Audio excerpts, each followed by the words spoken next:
Yeah.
Ladies and gentlemen, please welcome the Vice President of the United States, J.D. Vance, Secretary of State, Marco Rubio, Special Envoy, Steve Witkoff, and the Executive Board Member, Jared Kushner.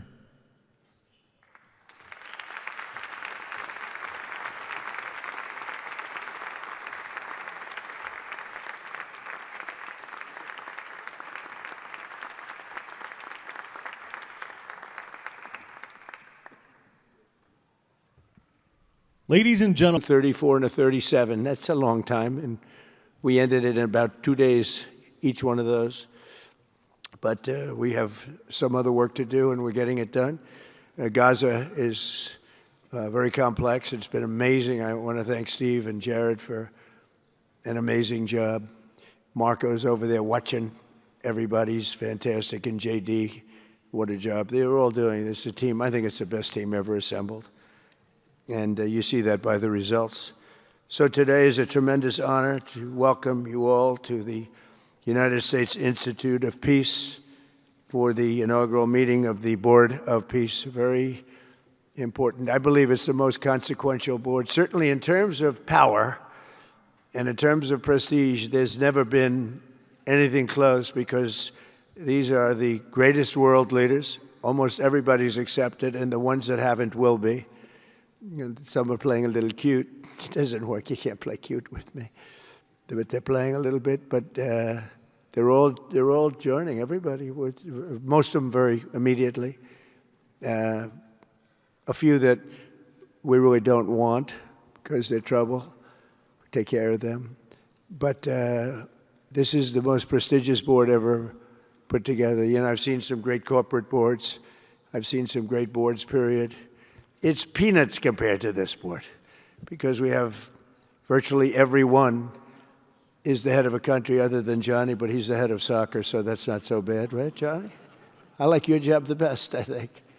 And by the way, your World Cup has set every single ticket record in the history of soccer. In the history, nobody's ever seen anything like it. The sales are virtually complete. Nobody's ever seen anything, so congratulations. You made a good decision. We did it together. Thank you, Johnny. Great guy. So I want to thank the many leaders and dignitaries who have traveled great distances and lengths for the important gathering that we're at right now. This building was built for peace, and nobody knew what to name it. And then Marco named it after me. I had nothing to do with it. I swear I didn't. I swear. I had no idea. They said, there's a surprise coming. I didn't know that surprise. I thought they were going to give me a lot of money or something, maybe cash. Could always use some extra cash. But I came, and they stopped the beautiful beast. I got out very safely, I'm sure, and looked up, and there it said, Donald J. Trump on the building. And when I say that had nothing to do, nobody believes it, and that's okay. But I appreciated it. That was Marco and JD and a group got together, and they did that, and I just thought it was very nice. And it makes me work harder. We're going to have to work harder. We're going to have to make this building much more important. It's brand new. They built it for peace, but nobody occupied it. You know, nobody knew what the purpose of it. But the architecture is so beautiful, and it was with the meeting rooms, the reception rooms. It's really amazing. Who would think that it was built without anybody in mind or anything in mind, and then the State Department took it over. They liked it. Marco came over one day. He saw this. He said, this building is great. And he actually claimed it, right? He claimed it. And that's what he does. Where is Marco? I said, Marco, is that true? You claimed this building. You took it away from about 5 groups that wanted it. That was done very quickly, very methodically. But it was really, really built so beautifully in such a beautiful building. But we worked together to ensure the brighter future for the people of Gaza, the Middle East, and the entire world. I think that the Board of Peace, because it's mostly leaders and unbelievably respected people, but mostly leaders of Middle Eastern countries, countries from all over the world, and they've been very generous with money also. And the United States, which I'll say in a moment, is also very generous with money. Because there's nothing more important than peace. And there's nothing less expensive than peace. You know, when you go to wars, it costs you 100 times what it costs to make peace. We have a man at the end right there that's smiling because you learned that after 30 years of fighting, right? 30 years of fighting, we got it done. I want to thank you very much. That was a great thing you did. You and your new friend, they came to my office and they said, I've been fighting for 22 years. Now you're there for 23 years, right? But I've been fighting for 22 years. That's all I've done is fight this gentleman. And his counterpart was there for 7 years. He said, I've been there for 7 years. All I've done is fight this gentleman. And we had it worked out in about 24 hours, right? And it's been a good peace. And I think they've become friends. I'm not sure I'm allowed to say that, but I think so. I think they've become friends, right? Right. Great. Stand up. Stand up. These are 2 tough cookies, too. You think that was easy? It wasn't easy. These are 2 tough people, good people, but tough people. But, you know, we're in the Oval Office, and we were getting near. But the one was at one side of the room. I have 2 chairs right in front of the desk, the beautiful, resolute desk. One's over here. One's on the other side of the room. I said, folks, could you get a little closer? Well, I don't know. They felt very uncomfortable. You know, they've been killing each other for 32 years. So I say, can you get a little closer? After 1 hour, they were right next to each other. We made a deal. They hugged, they signed, and we had peace with 2 very important countries, and I'll never forget it. So they started off a little weak, and they ended up really strong, and you can be very proud of yourselves. It was a beautiful thing to see. Thank you. Look at that. Can you believe it? 32 years. Thank you. Thank you very much. But we're honored to be joined today by Prime Minister Rama of Albania, where is President Milei? You're another one, I'll tell you. Where is President Milei? I endorsed him. I'm not supposed to be endorsing people, but when I like people, I've had a very good record of endorsing candidates within the United States. But now I endorse foreign leaders, including Viktor Orban, who's here, and others. And I endorse this gentleman, Milei. He was a little behind in the polls. He ended up winning in a landslide. I just endorsed the Prime Minister of Japan. She was in a tight race, but was probably going to win. And she won in the largest number in the history of Japan. So she likes me a lot. But it was an honor, and you're doing great. Oh, look, they're sitting right next, Victor. But ultimately, I think I'm going to end up endorsing. Hey, look, as long as it works, it's okay with me. But the endorsement seems to be working in foreign countries, too, so that's good. But nice to have you both. Victor, nice. Thank you very much for being here. Appreciate it. You run a great country. A man that I really like a lot he's definitely tough. I don't want to fight him. President Prabowo of Indonesia. Thank you very much. Please. This is a big guy. I tell you, I said, how many people in Indonesia? He said, like 240 million. I said, no, say it again. How many? It's a big country you have. And you do a great job and respected by everybody. And thank you very much for being here. Thank you very much, Mr. President. President Tokayev of Kazakhstan, thank you very much. What a country that is. It's a wonderful country and a rich country, in case anybody has any question. We have some, but I picked up this newspaper and I saw that Pakistan and India were really going at it. And then it got worse and worse, and many planes were shot down. It was all out. And I called them and I said, listen, I'm not doing trade deals with you two guys if you don't settle this up. They said, no, that has both of them. They didn't want to do that. I said, no, it has to. If you don't do it, I'm not doing a trade deal. We're not doing a trade deal.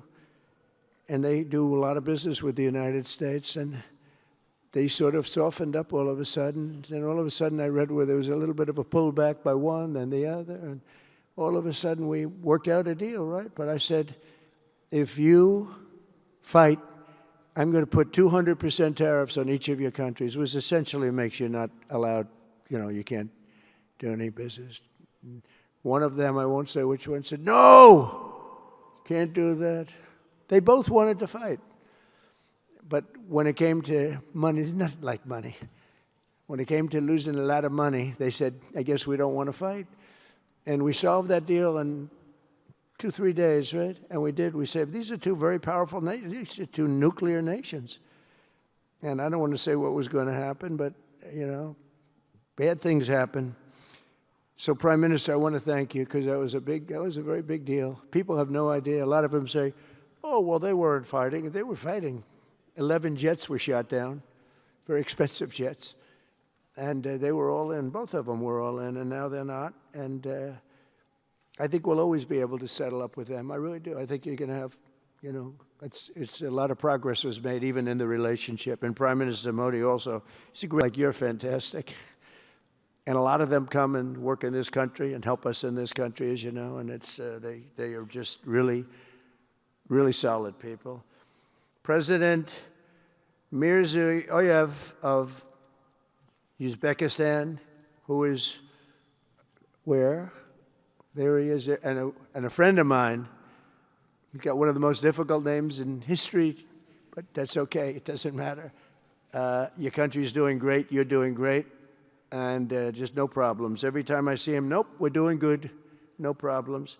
And General Secretary To Lam of Vietnam. Vietnam is incredible as a country and as a force. And it's an honor to have you. A really great honor to have you. A lot of respect. A lot of respect for your country. We also want to express my gratitude to Vice President J.D. Vance, who is a fantastic man. He's a fantastic talent. He was a great student. He went to one school. He graduated. Most people, if you watch some of the people that were at the event in Munich, They didn't graduate quickly from college. They had everything they could do. There was one young, attractive woman. She was unable to answer questions. And she didn't do so well like J.D. did in college. J.D. graduated in a 4.5-year college in 2 years. And then he went to Yale and he graduated at the top of his class, went to the military grade. But when he went to Yale, there was one person that was marginally ahead of him, so he married her. Can you believe it? He married the person that was ahead. I don't know.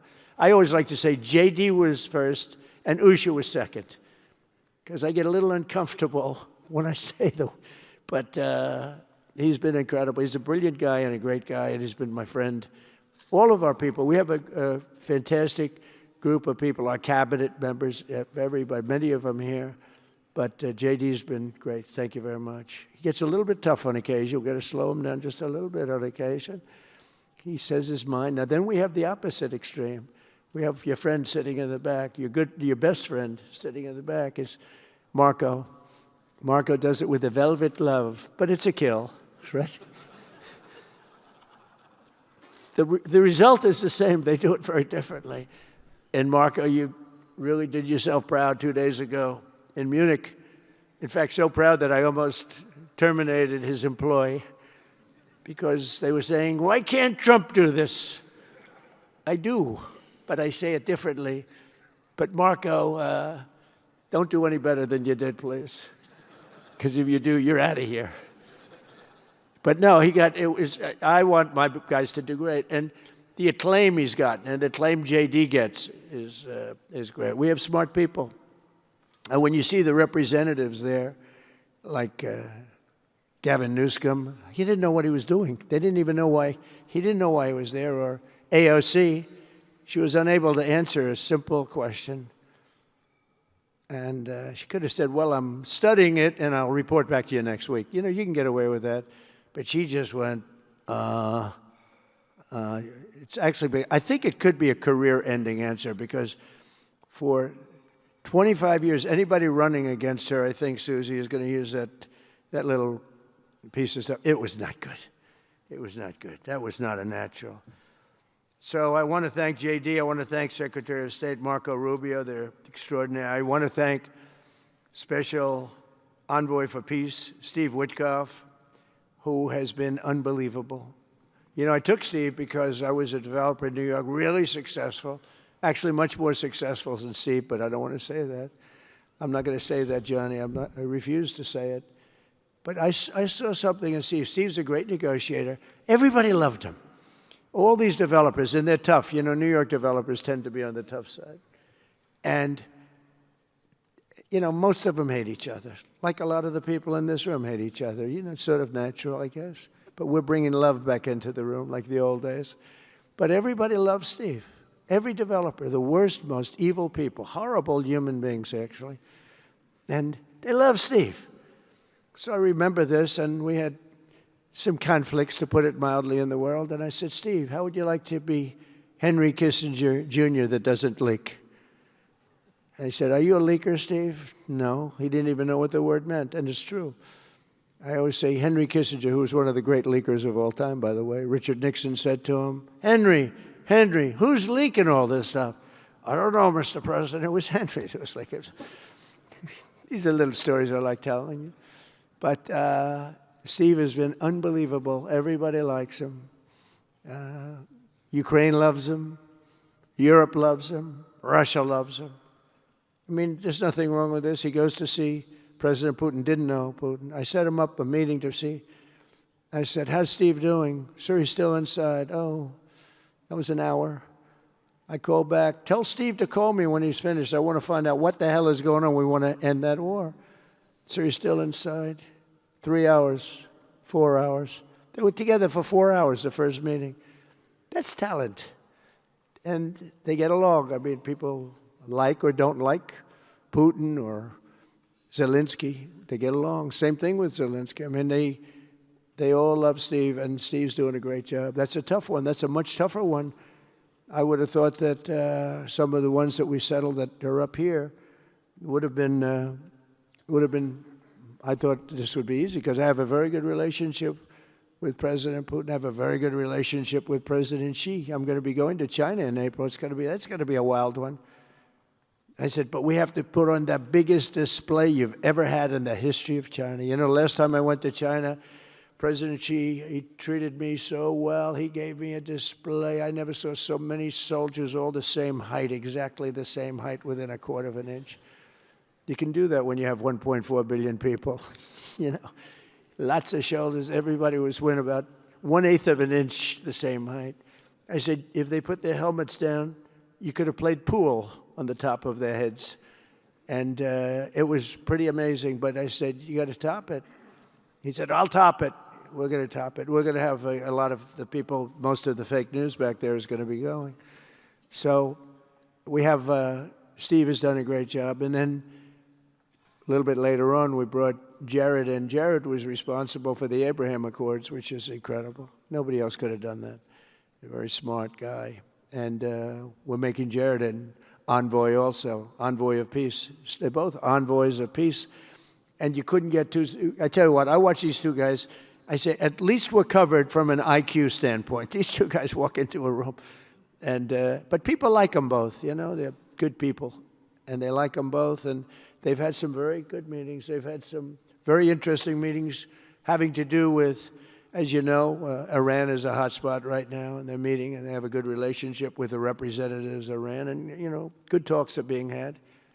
It's proven to be, over the years, not easy to make a meaningful deal with Iran. We have to make a meaningful deal. Otherwise, bad things happen. But we have to make a meaningful deal. But they have a great relationship with the representatives of Iran. They have a great relationship with the other one that they're really working on now. Because so many of these, I mean, as an example, Kosovo, Serbia. I did that one. Could you stand up, if any of you guys are, when you're here, just stand up for a second. Kosovo, Serbia. Stand up. What a job. Thank you very much. We appreciate it. So good. And you're getting along. And when you don't get along, you'll call me, and we'll get it solved, right? We'll get it solved. Thank you very much. Really good. And then again, Pakistan and India. That was a big one. And just, I think you should actually stand. Come, please. Stand just for a second. Pakistan and India, thank you very much. And I spoke to Prime Minister Modi. He's excited. He's watching us right now.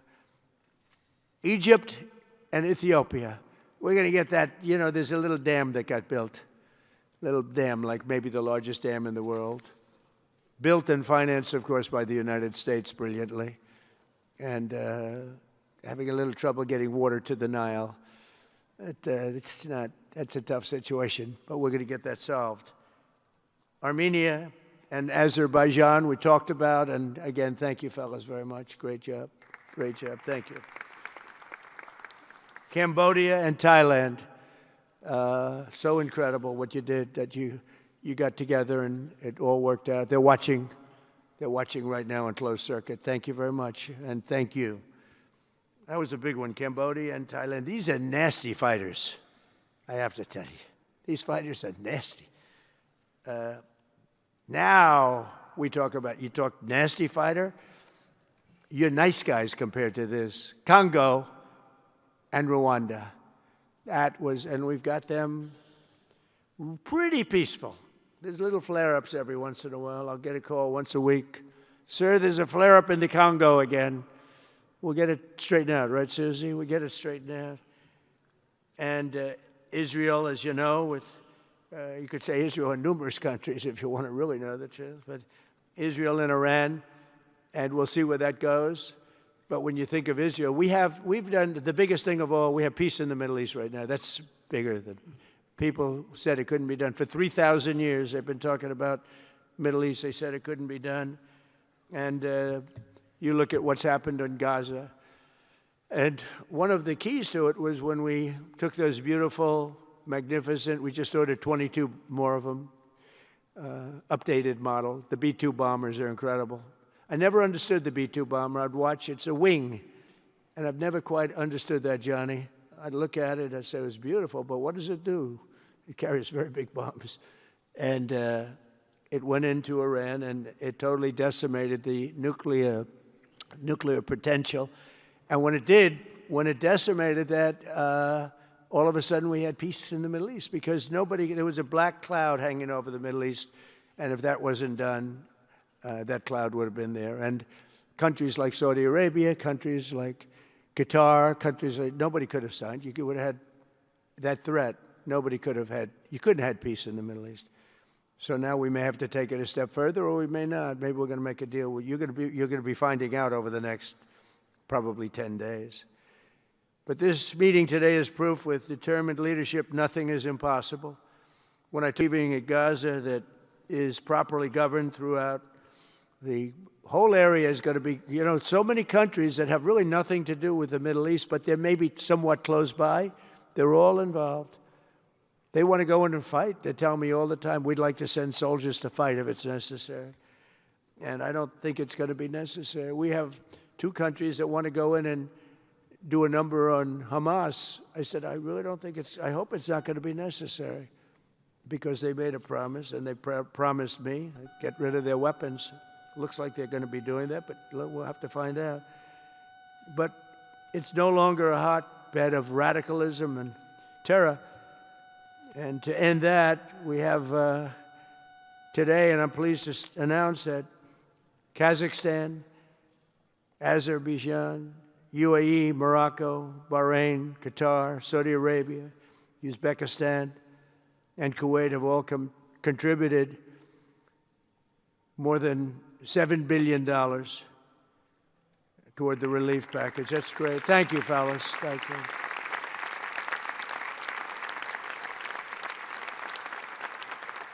And many more are contributing, too, so the numbers are, this just started. This is our first meeting. But every dollar spent is an investment in stability and the hope of new and harmonious.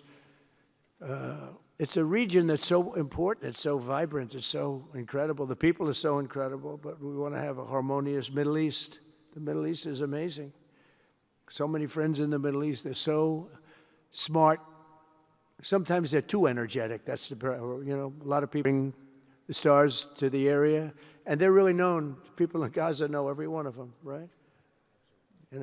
So it's really something, and we'll soon be detailing the announcement, and if I can I'll get over there with you. I want to thank Johnny and FIFA for all of the wonderful things they did and are doing. They gave me their first Peace Prize.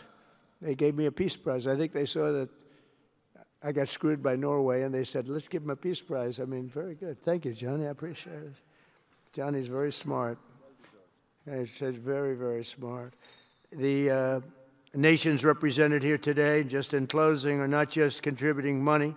Some are also pledging personnel to help preserve the ceasefire and secure a very enduring peace. We have to have enduring peace. Having peace, knowing it's going to blow up in 2 weeks, doesn't mean anything. In particular, Indonesia, thank you very much. Indonesia. That's a great country. Thank you very much. Look at that man. Look how tough he is. You think it's easy dealing with him? Look at that face. You are a tough cookie. And we say it lovingly, too. We need strength. You say, see, he doesn't mind. He's tough and he's smart. And smart is more important. Morocco, thank you very much. Great. What you're doing is great. Albania, Kosovo, Kazakhstan have all committed troops and police to stabilize Gaza. Egypt and Jordan are likewise providing very, very substantial help, troops, training, and support for a very trustworthy Palestinian police force. We think we're getting some very good people on that police force. And, it's peace in the Middle East. We have peace in the Middle East. Think of it. For years you've been hearing about peace in the Middle East, and everybody's saying it's impossible. All of these countries are working together around the vision of a Middle East that is free from the curse of extremism and terror. And now is time. And by the way, even people with extremism and preaching extremism, they're exhausted. They're tired. It's been going on for too many years. I don't care who you are. They're tired. They want peace. And now is the time for Iran to join us on a path that will complete what we're doing. And if they join us, that'll be great. If they don't join us, that'll be great too. But it'll be a very different path. They cannot continue to threaten the stability of the entire region. And They must make a deal, or if that doesn't happen, I maybe can understand. If it doesn't happen, it doesn't happen. But bad things will happen if it doesn't. With the commitments announced today, the Board of Peace is proving that it does not just convene countries. It devises and implements, and real solutions happen. We've stronger. The Board of Peace is going to almost be looking over the United Nations and making sure it runs properly. But we're going to strengthen up the United Nations. We're going to make sure its facilities are good. They need help, and they need help money-wise. We're going to help them money-wise. And we're going to make sure the United Nations is viable. And you have some very good people at the United Nations, can do a good job.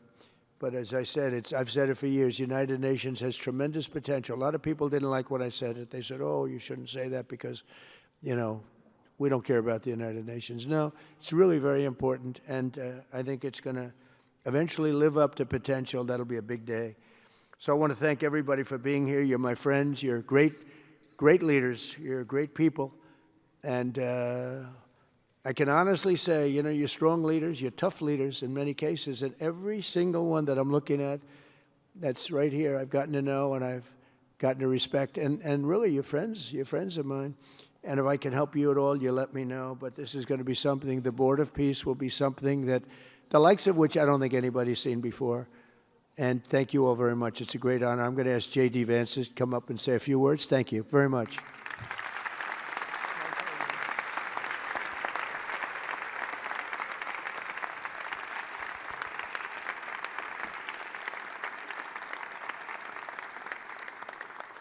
Well, thank you, Mr. President, very much for your leadership, but also for the kind words about me personally. I knew exactly what I wanted to say, but then after the President said that I was so smart and that I didn't want to repeat our Congresswoman who froze for 20 seconds over in Munich, now I'm tempted, sir, just to freeze for 20 seconds and just stare at the cameras, and maybe they'll say nice things about me like they do about Congresswoman Cortez. But I have three very brief messages. First of all, to the President of the United States, but to the entire team, to Marco, to Steve, to Jared in particular, who've done such an incredible job. I think what this Board of Peace represents is a recognition that if you actually have a President of the United States and a team that's committed to diplomacy, it can actually work.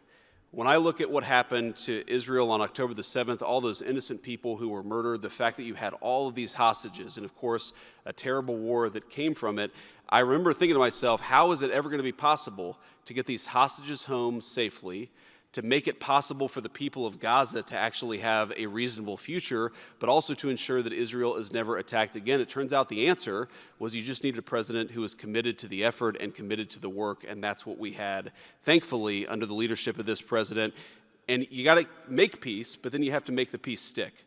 And that brings me to my second point. That's what the Board of Peace, I think, is fundamentally about, is making the peace stick.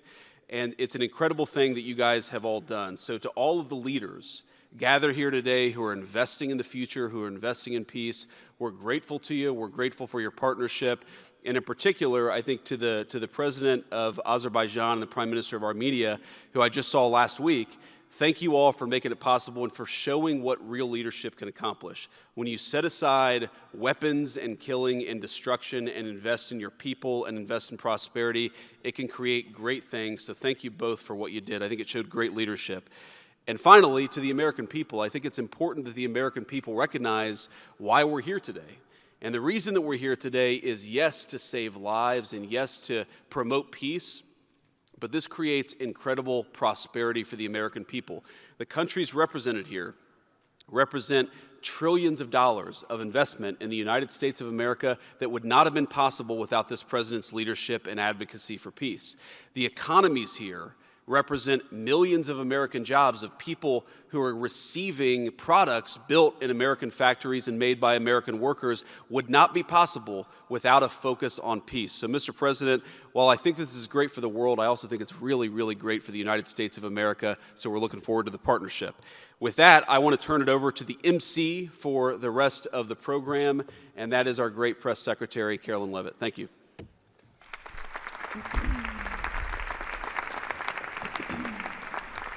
Well, congratulations, Mr. President and Mr. Vice President, for convening the first ever Board of Peace meeting, and we will now hear from our Secretary of State, Marco Rubio.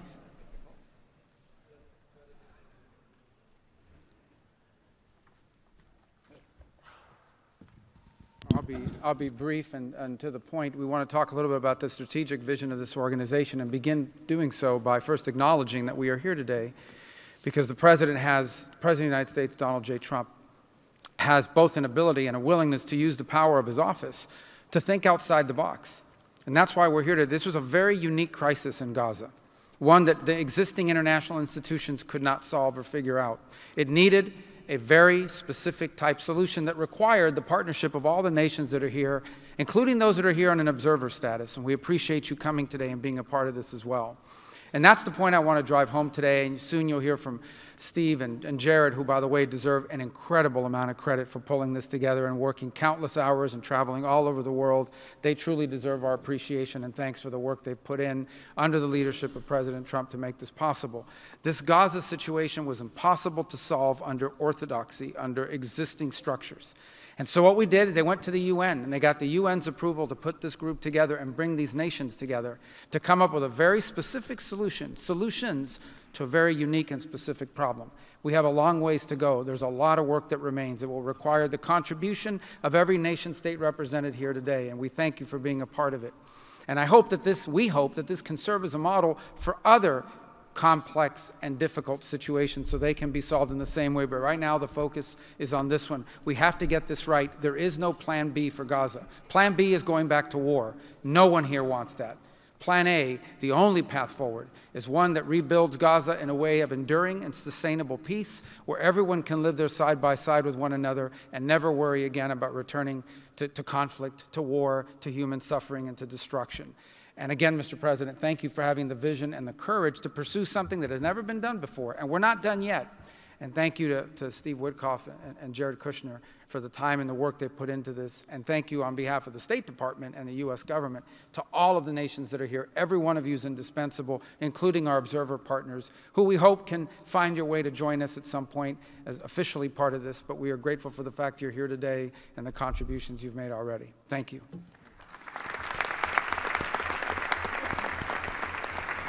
Thank you, Marco. We will now hear from our Special Envoy, Steve Witkoff.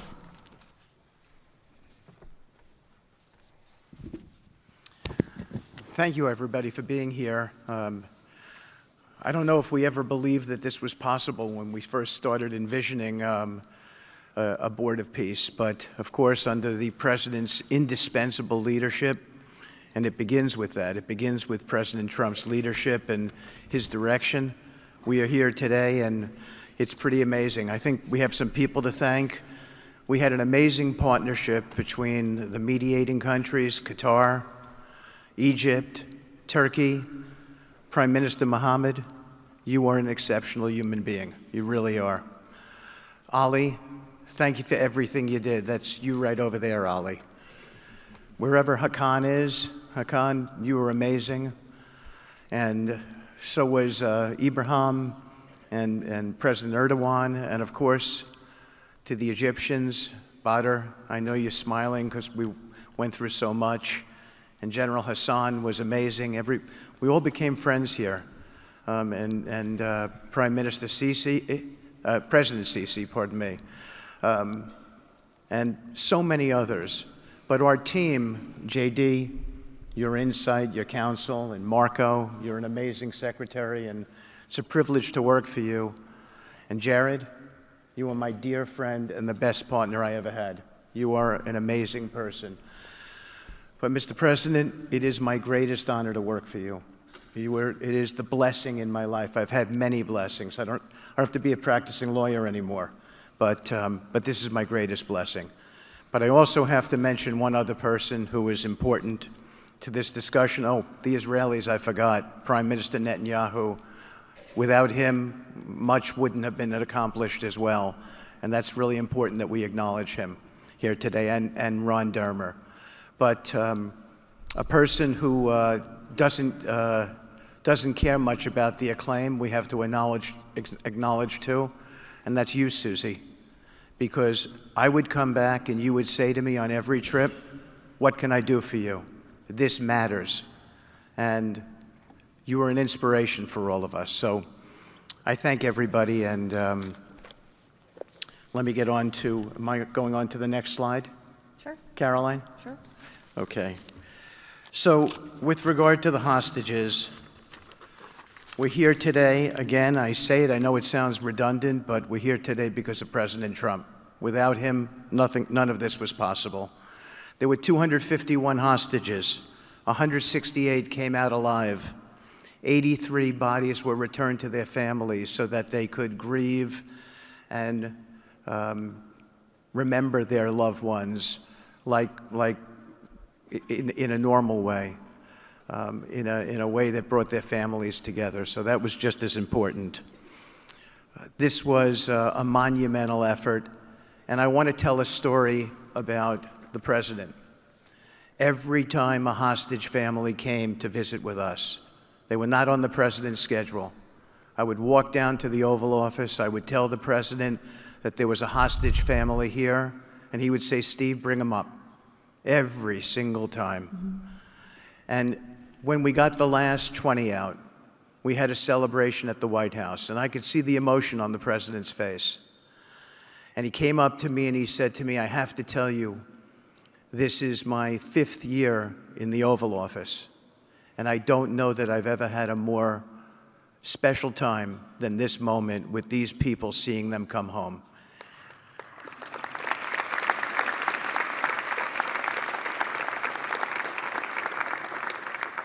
And I said to the president, "You have to look around because none of them would be home without you, sir.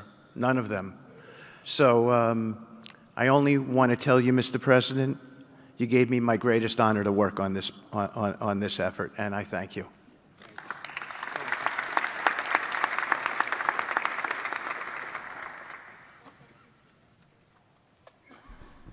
Thank you, Steve. Now you're going to hear directly from the team that has been tasked with implementing President Trump's 20-point plan for Gaza, beginning with our ambassador to the United Nations, Mike Waltz.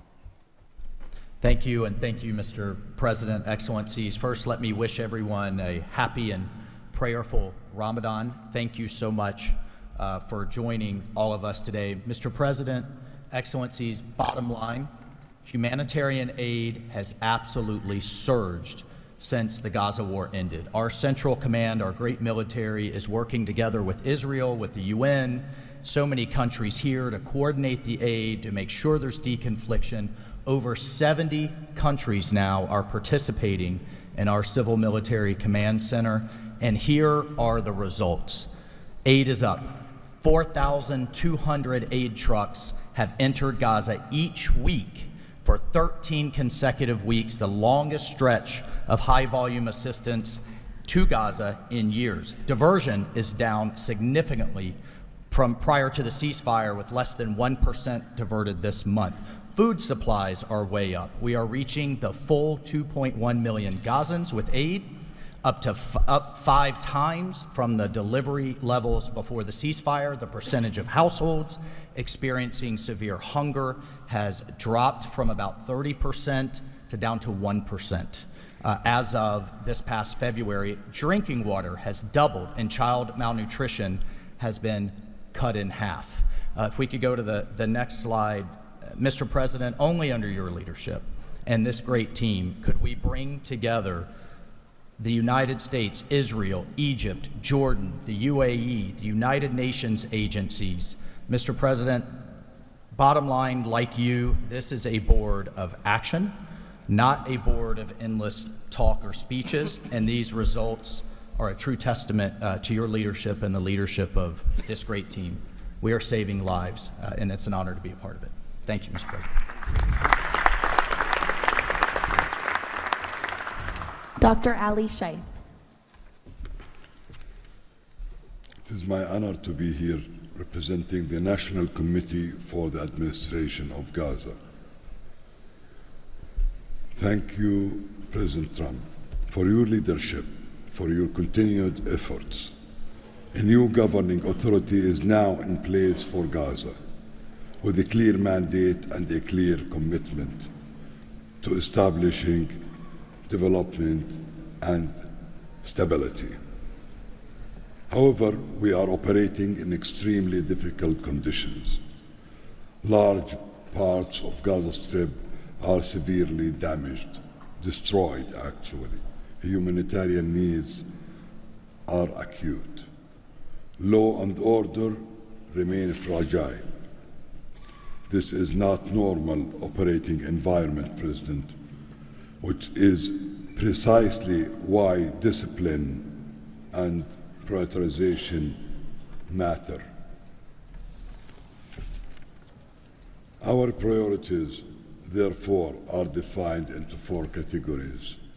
First, restore security via professional civilian police under one authority, one law, and one weapon, including training and developing 5,000 Gazan police to be deployed in 60 days. Secondly, revive economic activities and livelihoods, creating decent jobs, especially for our young population.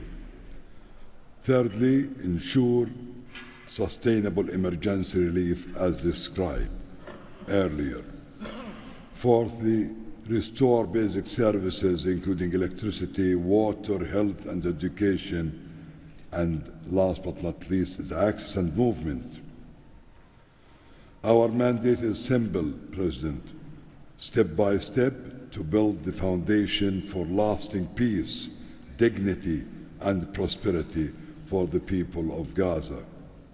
And this is where we count on your continued leadership and support. Blessed the peacemaker. Thank you.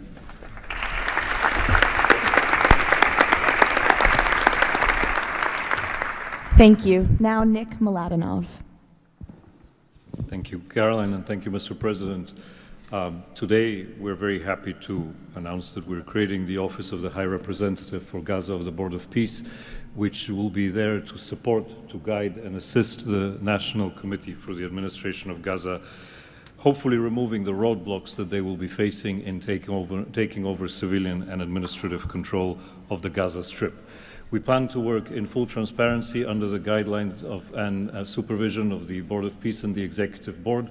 And of course, we will do that in great coordination with the Israel and with the Palestinian institutions, who we both require to make this work on the ground. And certainly with my very good colleague here, General Jefferson, the International Stabilization Force that is coming together.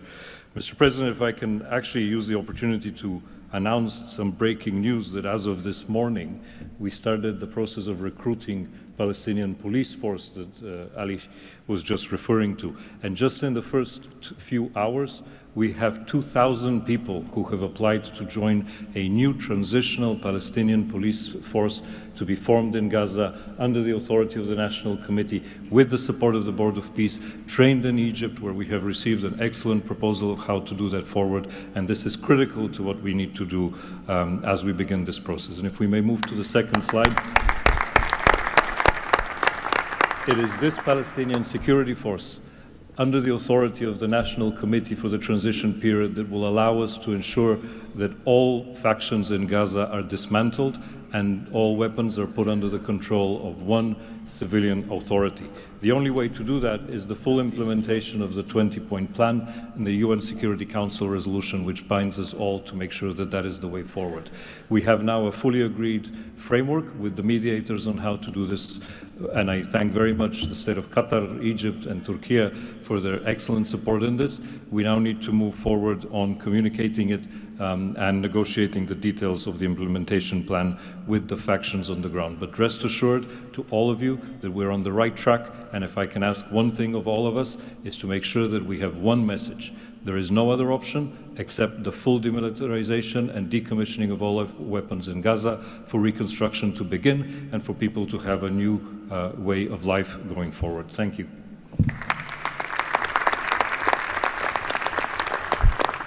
Thank you, Nick, and congratulations. Now, Major General Jasper Jeffers. Thank you, Caroline, Mr. President. It's an honor to be here today as the ISF commander. The ISF will do two things: stabilize the security environment in Gaza and enable civilian governance as established by the National Committee. For the last few months, we've had a team on the ground of U.S. military experts preparing the infrastructure for the ISF. This team's already operating from a combined joint operations center that's going to be the headquarters for the entire ISF. As you can see on our map, our plan is for the ISF to be assigned in 5 different sectors, each sector receiving 1 ISF brigade. In the short term, we plan to deploy to the Rafah sector first, in addition to the training of police. Midterm objective is to continue to expand, sector by sector, all moving to our long-term 12,000 police and 20,000 ISF soldiers. I'm incredibly pleased to announce today that the first 5 countries have committed troops to serve in the ISF: Indonesia, Morocco, Kazakhstan, Kosovo, and Albania. And 2 countries have committed to train police: Egypt and Jordan. I would also like to announce that I have offered and Indonesia has accepted the position of Deputy Commander for the ISF. With these first steps, we will help bring the security that Gaza needs for a future of prosperity and enduring peace. Thank you.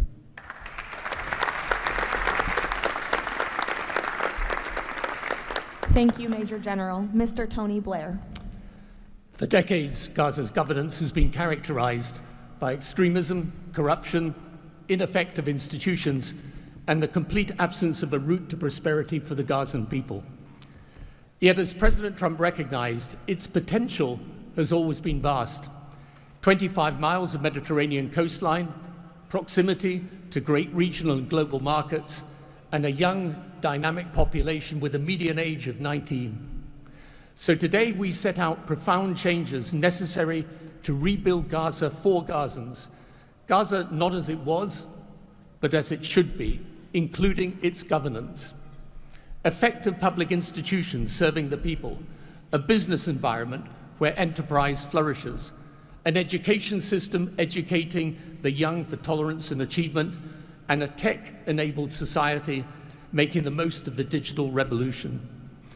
This is a vision of Gaza as part of a Middle East at peace.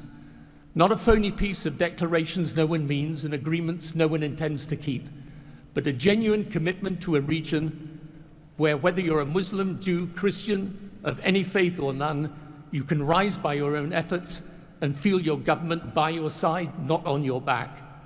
That is the vision behind President Trump's 20-point plan for Gaza, and it remains the best, indeed the only hope for Gaza, the region, and the wider world.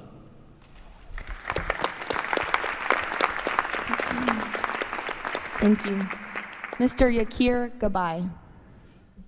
Hello, everybody. Thank you, Mr. President. Gaza is destroyed. We assembled here on this historic day with common vision to rebuild Gaza for the next generations. Our mission is to recycle and remove 70 million tons of rubble and UXO and hundreds of miles of tunnels, arrange for the population fast temporary housing, in parallel to start construction of infrastructure and permanent housing. We have a detailed master plan for housing and infrastructure of modern schools and hospitals, manufacturing and agriculture, roads and trains, water and energy plants, logistic hubs, telecom, tech and data centers, sports and leisure facilities, seaport and airport, and much more. We lined up many regional contractors who build housing for millions of people in the Middle East. They will join the massive redevelopment with competitive pricing. The funding is ready and will be invested in a free economy. The local population will build their own cities, which will create hundreds of thousands of jobs and will revive the economy. The Gaza coastline is 26 miles long. It can be developed as a new Mediterranean Riviera with 200 hotels and potential islands. The value goes to the Gazans through the Gaza Sovereign Fund. This plan is all subject to a full disarmament of Hamas. Thank you very much. Together we will make this vision into a reality.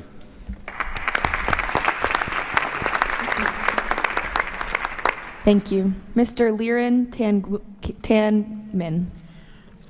When we asked the NCAG what Gaza needs to unlock its potential, the answer was clear. Reconnect Gaza to the world, digitally and economically, and replace corruption with an open, tax-free system. Gaza was once a vital trade hub between Asia and Europe. reconnection is a return to its roots. Even the word gauze comes from Gaza, where silk was woven and exported to Europe. So, we brought together Palestinian, Arab, and American partners to deliver practical solutions. By July, Gaza's 2G network will be upgraded with free, high-speed access to essential services. The NCAG is building a secure digital backbone, an open platform, enabling e-payments, financial services, e-learning, and healthcare with user control over data. This effort is supported by our regional partners, and I believe you will hear some exciting news from them on that later today. In parallel, we're advancing an Amazon-like logistics system to help Palestinian launch businesses import globally and trade securely. This will lower prices, drive growth, and help transform Gaza into an open, transparent, corruption-free economic zone. Thank you. Thank you. Mr. Mark Rowan. Mr. President, distinguished leaders, the goal is simple. Take the momentum all of you have provided and build it into something that is not just temporary relief, but something that provides a long-term foundation that will enable many of the goals we've spoken about today to be achieved. We plan to do this by gathering Gaza's productive assets in one unified structure. This will allow independent, professional, conflict-free management of the resources to benefit the Gazans. This will also enable expeditious planning and zoning and not fragmented projects that do not contribute to an economic whole. The potential here is tremendous, but it has to start somewhere. The start is in Rafah, where, as you heard, that will be the first place security is deployed. The plan is 100,000 homes for 500,000 residents plus $5 billion of infrastructure. Over time, 400,000 homes for the entirety of the population with more than $30 billion of infrastructure. Let me put it in financial terms. This is not a problem of money or collateral. This is a problem of peace. The coastline alone, $50 billion of value on a conservative basis. The housing stock, more than $30 billion as rebuilt. The infrastructure, more than $30 billion. $115 billion of value. It just needs to be unlocked and financed. Great. Thank you. Mr. Ajay Banga. Thank you, Caroline, and thank you, Mr. President. All this requires money. And so when the UN Security Council resolution got passed, we set about creating the Gaza Reconstruction and Development Fund at the World Bank. It's housed there. The World Bank's role is that of a limited trustee. We manage the donor contributions coming in of the type that the President said a little earlier in his opening remarks.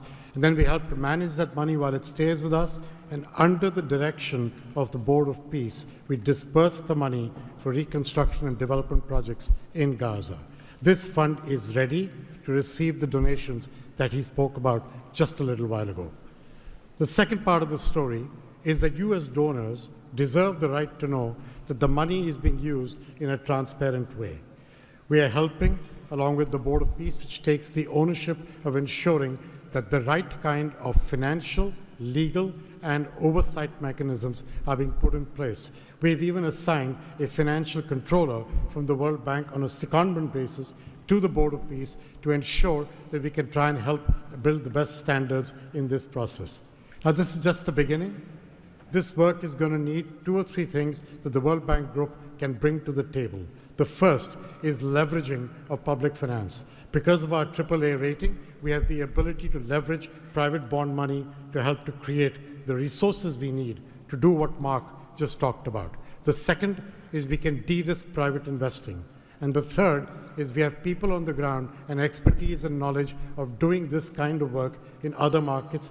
We want to be not an armchair critic of a process, but an active participant in giving Gazans and people in the region the opportunity of the lives they deserve the one time we get the chance. So thank you again.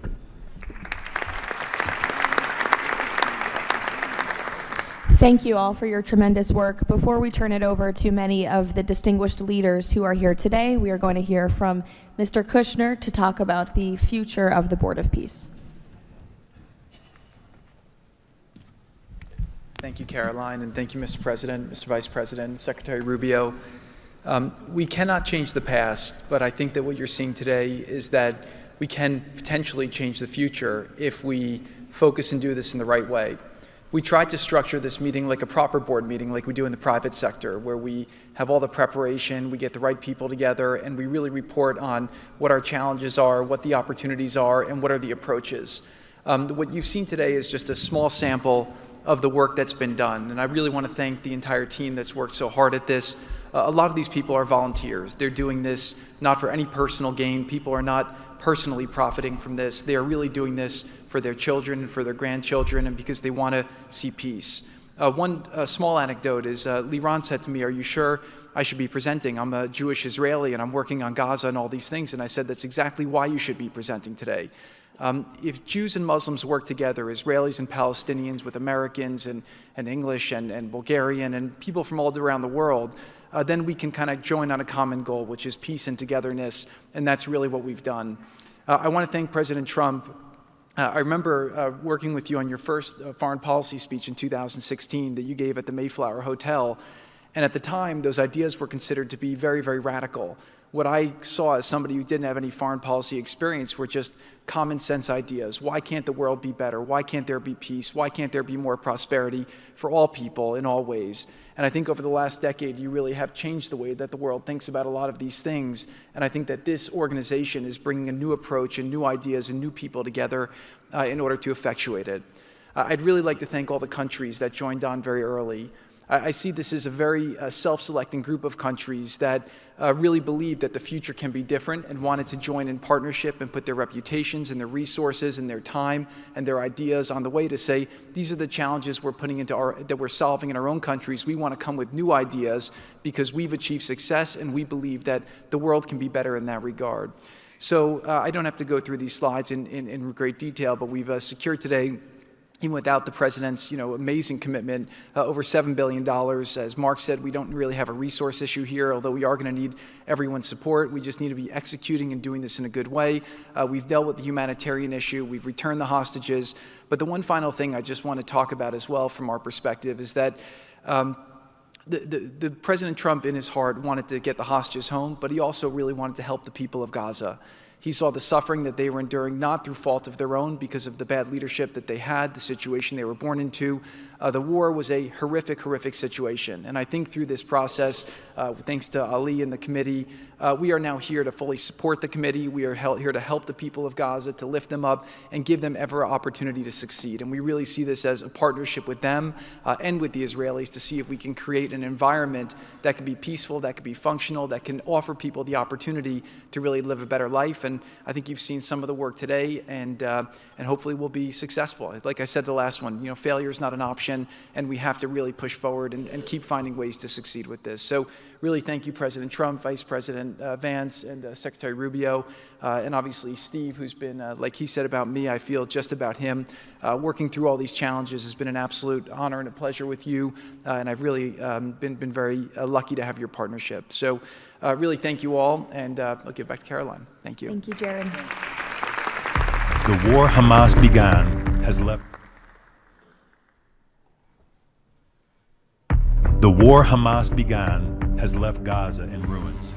Yet from these ruins, a new future will rise.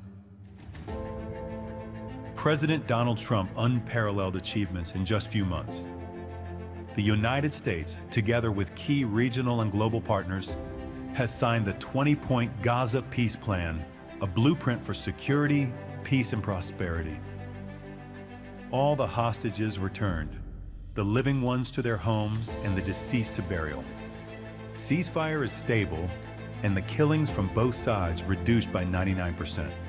The United Nations Security Council approved the establishment of the Board of Peace chaired by President Donald Trump, a governing body dedicated to providing security, infrastructure, and homes for Gaza's people, ushering in the new dawn for Gaza. The new Palestinian Technocratic Government of Gaza, the NCAG, was elected with consent of all parties, including the Palestinian factions, Israel, and the Arab countries. Rafah border crossing with Egypt was open. The NCAG will secure the disarmament of Gaza to ensure one authority, one law, and one weapon. The United States and its partners, in coordination with the World Bank, are pledging billions of dollars to rebuild Gaza. Safe areas are being established in Rafah and later across the Gaza Strip, where families can receive shelter, food, health care, and education. In Rafah, Gazans will build their first new city. The NCAG, with the Board of Peace, will expand development across the entire Strip, employing hundreds of thousands in reconstruction and business activity. Transportation, water, and energy systems will be restored, and a modern economy will begin to emerge. Children will return to classrooms with a curriculum that promotes tolerance, dignity, and peace.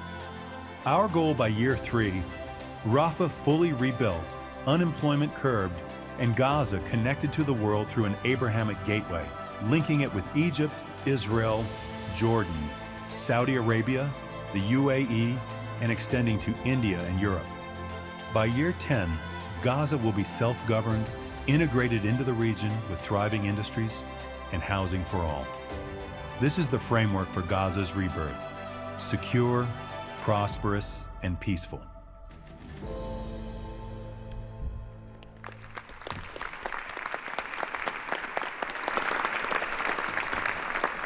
It's amazing. Now we will hear from our distinguished leaders who are here today, beginning with the King of the Kingdom of Bahrain. You're welcome. President Trump, distinguished members of the Board of Peace, it is an honor to participate in this inaugural meeting of board convened by President Donald Trump. I take this opportunity to extend my heartfelt congratulations on this worthy and timely initiative. The meeting comes during the holy month of Ramadan, where we will pray to Almighty God that our endeavors will bring peace, security, prosperity to the world. As a founding member of the Board of Peace, the Kingdom of Bahrain recognizes and endorses the tremendous potential of this body, the extraordinary drive of its chairman, and his sincere efforts to unify nations in our common objectives of fostering and enduring peace for the Middle East. We greatly appreciate President Trump's initiative in presenting the Gaza Peace Plan and establishing this board as a vital platform for dialogue, action, and delivery. As we embark on this historic journey together, we urge all peace-loving nations, organizations, and groups to actively engage in the successful implementation of the second phase of the Gaza Peace Plan.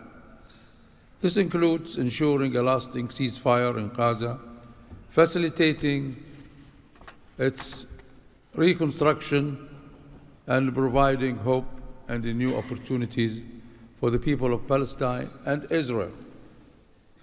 This inaugural meeting of the Board of Peace marks an extraordinary and pivotal chance to envision a new future to Gaza, one that emerges from the ruins of conflict to building a landscape of security, aspiration, hope, and opportunity for its people. And reaffirming our commitment to this vision, the Kingdom of Bahrain has contributed the funds towards the operations and administration of the Board of Peace, and today we announce our readiness to provide the necessary infrastructure and skills to establish an effective government digital services platform for Gaza.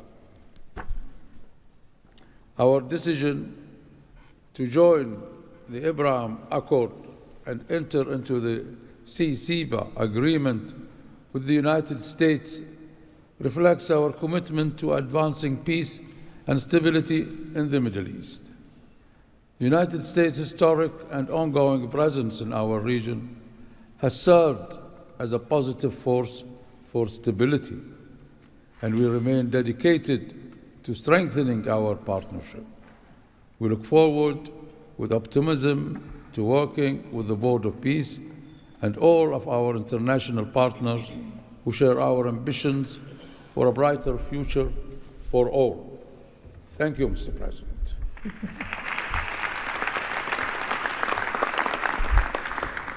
Next, the President of the Republic of Kazakhstan. Dear Mr. President, ladies and gentlemen, our meeting here at the Donald Trump U.S. Institute of Peace comes at a moment when decisive and pragmatic actions matter most. In fact, it's about making durable peace through practical, target-oriented measures, but not through endless conferences with wishful resolutions. Mr. President, your clear vision and far-sighted approach to promoting global peace and stability has inspired my country to join the Board of Peace. The Board of Peace is widely expected to respond directly to new realities by reinforcing existing multilateral efforts. The world has never seen a move like this. It is absolutely unprecedented because, in essence, peace through construction is a very innovative concept or project, and it has every chance to become a reality by our joint efforts. Therefore, Mr. President, I acknowledge and accept your conviction that lasting peace must be built on concrete actions. As our first step, we are ready to contribute a significant amount of cash finance directly to the Board of Peace without any delay. Kazakhstan is also keen to be part of the restoration and construction process through international companies with strong credentials. The program, mostly funded by our government, may include the construction of infrastructure, housing, residential complexes, schools, hospitals, and other important civilian facilities, as well as the rubble clearance.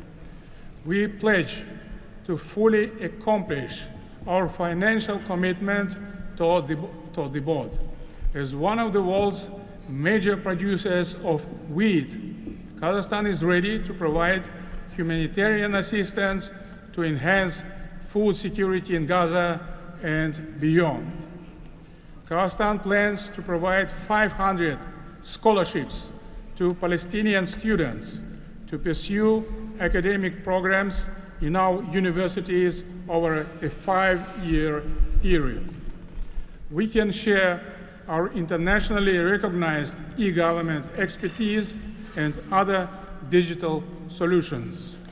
Kazakhstan is willing to support the ISF by deploying military units, including medical units, and sending our observers to the Civil Military Coordination Center.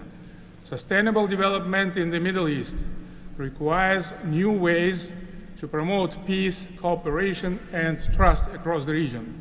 That's why Kazakhstan has joined the Abraham Accords. This crucial move is fully aligned with the noble mission of the Board of Peace.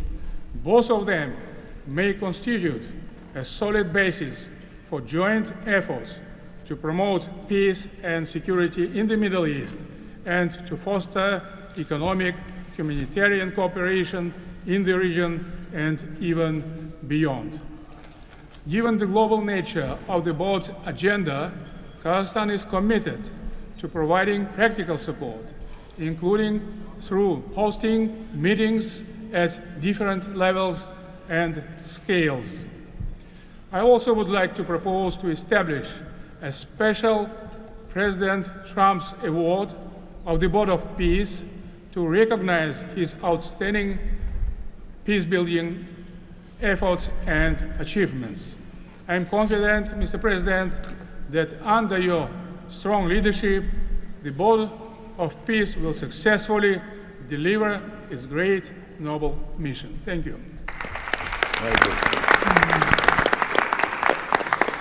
Next, the President of the Republic of Uzbekistan.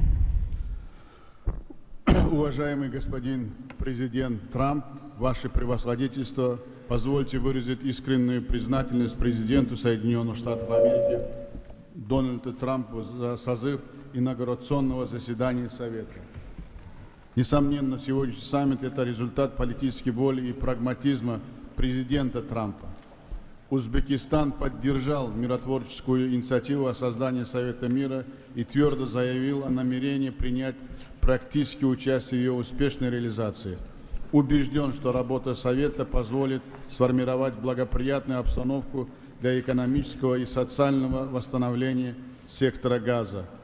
При этом любой механизм внешнего управления должен непременно опираться на внутреннюю поддержку населения сектора. Скоординированные усилия всех сторон позволят обеспечить устойчивость постконфликтного процесса и создание условий для скорейшего восстановления Газы. Подчеркну, что Узбекистан готов внести посильный вклад в возведение жилых домов, детских садов, школ и больниц.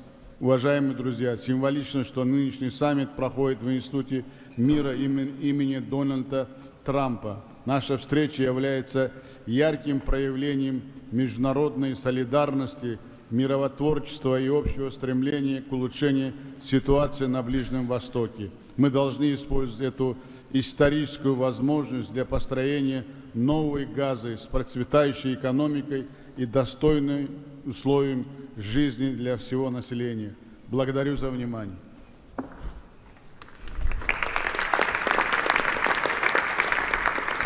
The President of the Republic of Indonesia.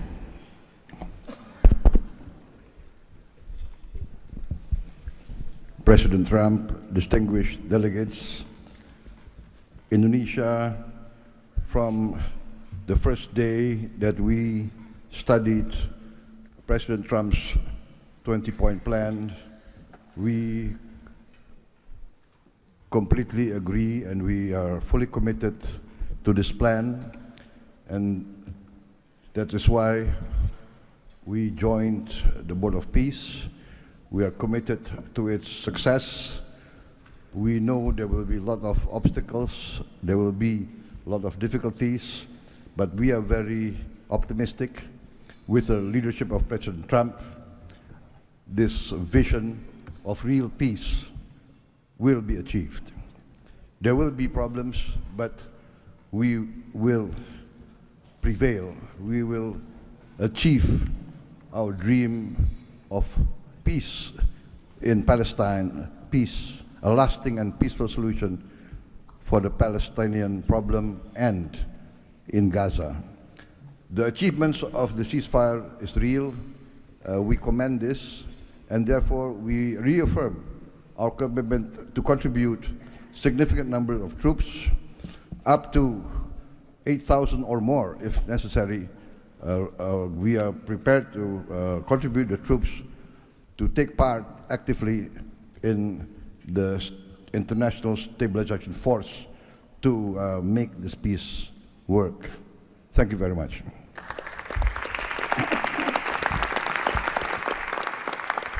The President of Romania. First of all, President Trump, thank you for convening this very important meeting, and thank you for your involvement and leadership for the peace plan in Gaza, a peace plan that has been comprehensive and stable, and also for your efforts and results in other parts of the world. I think everyone desires peace, stability, prosperity in Gaza, but the question is how to act for. And It's why this meeting and this format is important. What Romania can do, first, on the humanitarian situation, we can increase the number of flights in order to extract children with disease and to treat in Romanian hospitals. We've done already, and we can do for 1,000 children and 4,000 family members. Secondly, we had a good expertise in emergency response system like ambulance, fire systems, and we can help in order to rebuild that system, and we can donate some equipment. Third, we are already offering some scholarships for Palestinian students, and we can extend the program, and we can help also to rebuild, refurbish the schools in Gaza. And fourth, I think the most important, we had also some expertise. We can help to rebuild the institutions, like police, like justice, like public administration. We have done that in other parts of the world, so we have some expertise. We can contribute with experts, with trainers. And also it's important to say that we have traditionally good relation with the Jewish people and with the Palestinian people, so it will help. So we can count on us. Thank you. The Prime Minister of the Republic of Albania.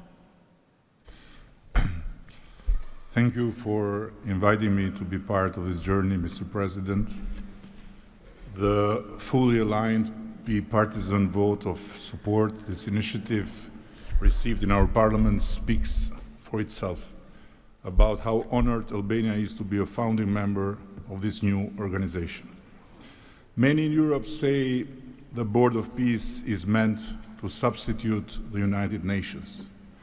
It does not look to me like an attempt to replace the UN, but if it helps shake that agonizing giant and inshallah wake it up, then God bless the Board of Peace. Mr. President, we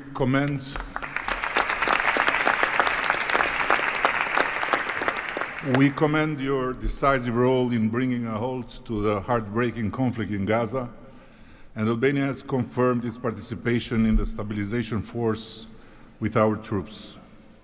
At the same time, I propose that this board invite all countries to contribute directly by building a dedicated public facility for Palestinian children, and in doing so, the world would help the children of Gaza, who are the most innocent hostages of the lunacy of Hamas, to grow within the tangible presence of the largest chain of hands humanity has ever joined together. By not only putting the money, but bringing their own architects in this, so the world will transform an wound of history into an oasis of hope, where compassion takes concrete form and the future is shaped around those who deserve it most, the next generations of Palestinians. Albania would be privileged to stand in that chain. Allow me very briefly to draw your attention to another open conflict closer to home, where President Trump's leadership during his first term brought Kosovo and Serbia closer than ever to a final peace agreement. The president of Kosovo was then brutally prevented from traveling to the White House to sign that agreement in the presence of President Trump. And this was the doing of the very same Sicario prosecutor that went after President Trump himself, and for that became worldwide famous.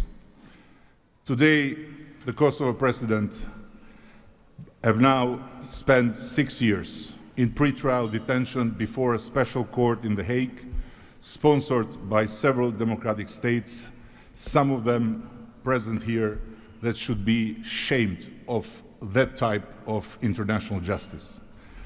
Just last week, Mr. President, another prosecutor funded by this great country and its taxpayers requested 45 years of imprisonment for him, a request that sent shockwave of humiliation through an entire peace-seeking nation.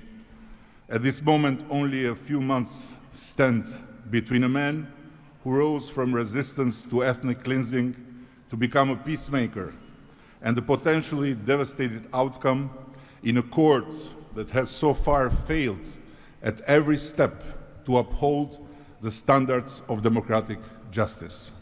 For the sake of God, Mr. President, let's do something before, as you say, very bad things might happen again. And again, thank you so much for including Albania in this noble initiative by bringing close friends of Israel and of the Arab countries. We very much hope to be an added value in your amazing vision.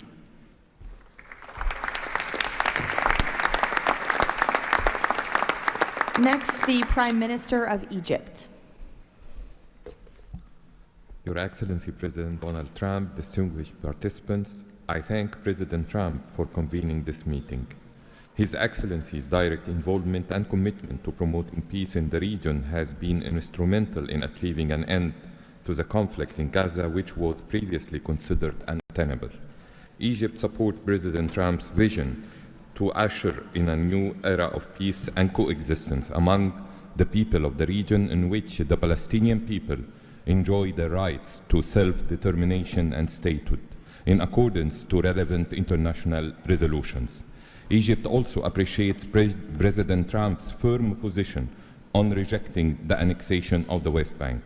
Egypt supports the mandate of the Board of Peace as a principal framework for governing the transitional period in Gaza. It is necessary to fully empower the National Committee for the administration of Gaza to function effectively from within and throughout the Strip. Also, preserving the institutional and geographical link between the West Bank and Gaza is vital for the Palestinian Authority to eventually resume its role in Gaza.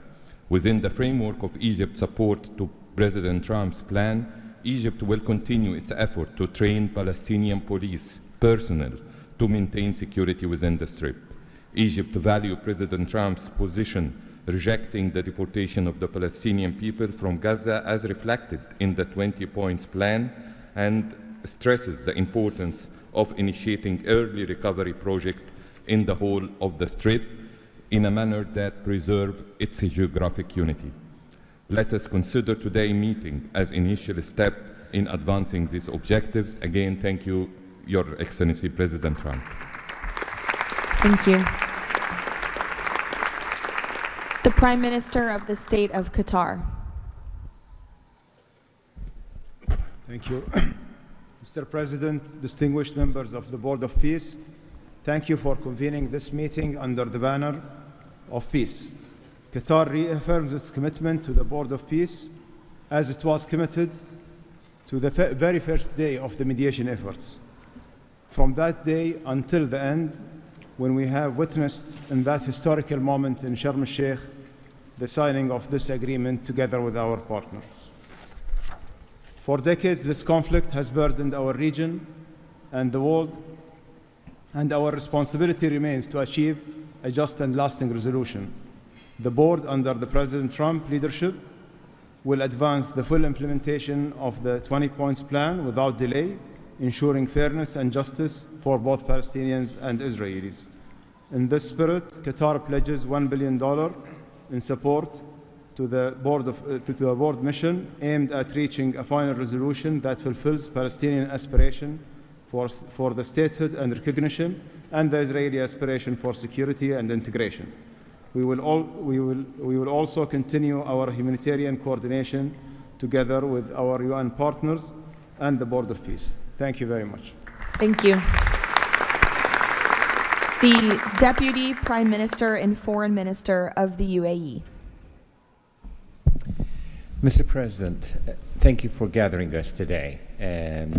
I really hope that the beginning of Ramadan will give us all guidance towards peace, coexistence, and living in prosperity with each other.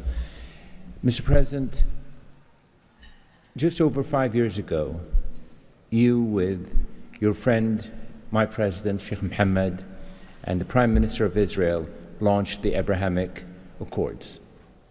And since then, we've managed not only to work with you, with Israel, towards a better future for the region, but even when October 7th took place, the UAE managed to work with Israel in providing, since the war started, almost $3 billion of assistance to the Palestinian people in Gaza.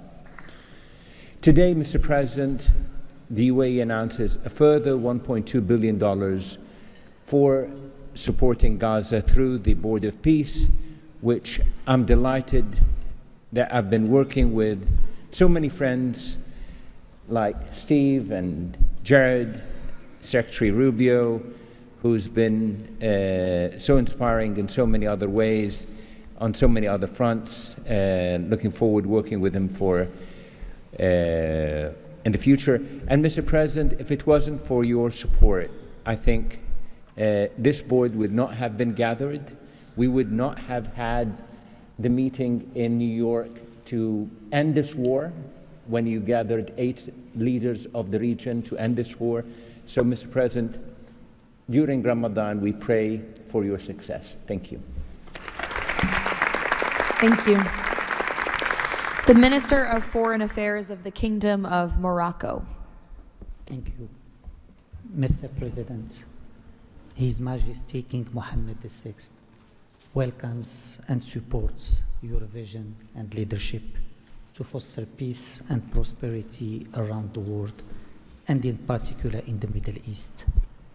Thanks to your peace plan for Gaza, a ceasefire was achieved, a tragic war was ended, lives were saved, and a pragmatic and forward-looking approach to rebuild Gaza was crafted.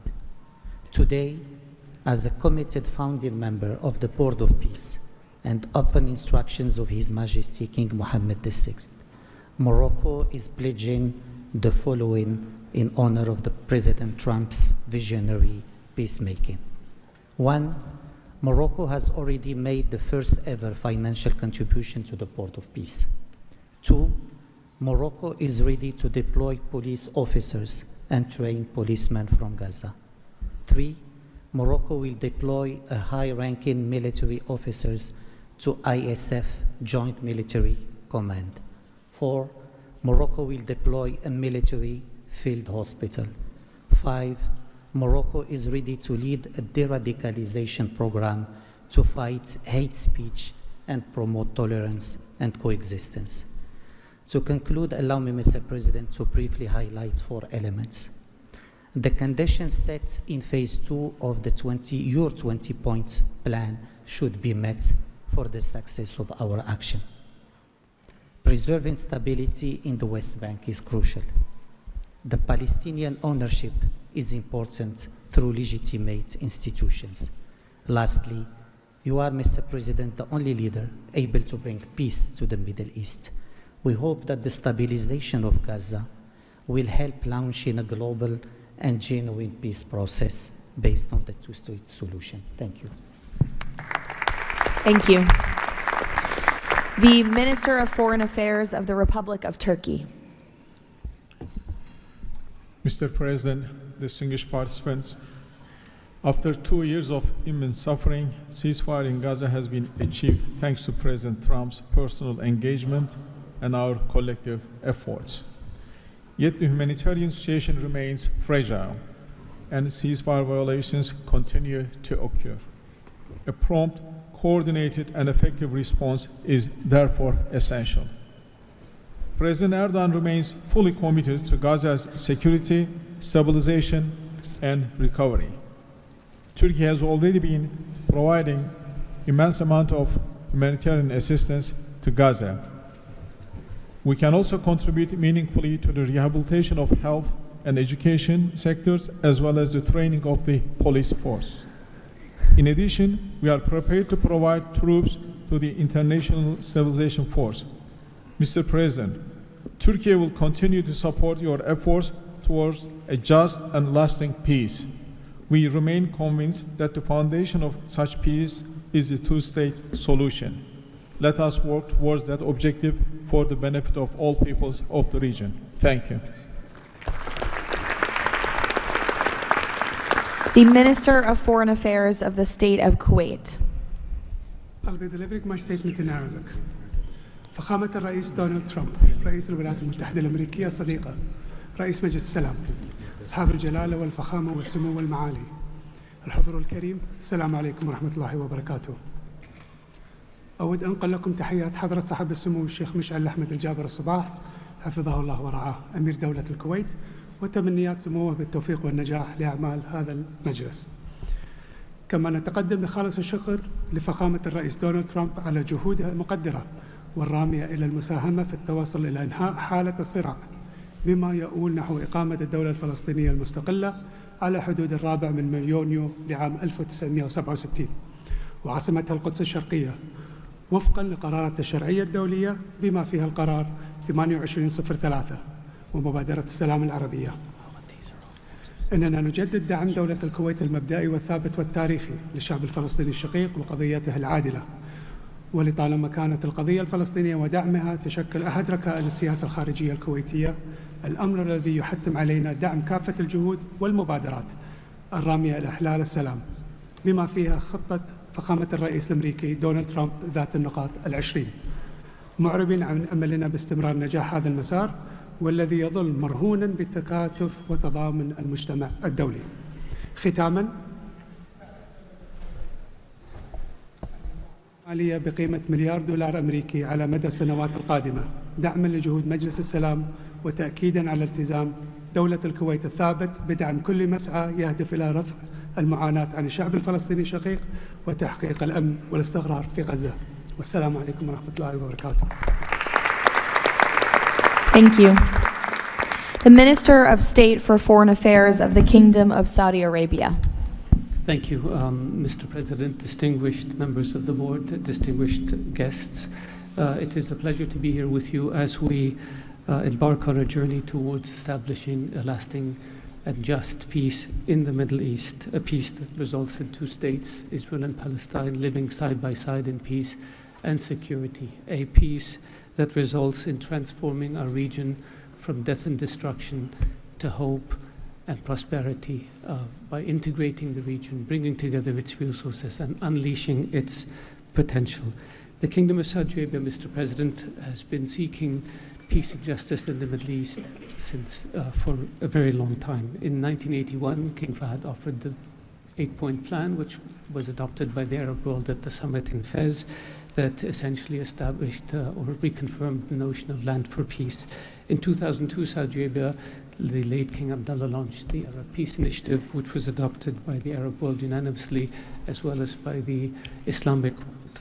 Today, the custodian of the two holy mosques, King Salman bin Abdulaziz, and His Royal Highness Crown Prince Prime Minister Mohammed bin Salman are working towards realizing a vision for peace and prosperity and security and integration in our region. So, Mr. President, we look forward to working with the Board of Peace to establish this noble objective, and I'm pleased to announce that the Kingdom of Saudi Arabia will pledge $1 billion over the next few years in order to achieve this objective, to work towards alleviating the suffering of our Palestinian brothers and bring them the peace that they and the whole region so desperately desires. So thank you very much and good luck to all of us. Wassalamu alaikum wa rahmatullah.